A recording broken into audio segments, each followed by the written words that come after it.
Burada HDP'ye mesela burada meydanda topla sen 15-20 kişi terörist diyor.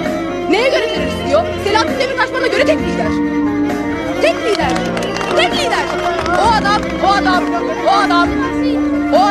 adam Erdoğan, o adam sadece ondan korktuğu için onun ceketini de asamaz. Başkanımın dediği gibi. Asamaz.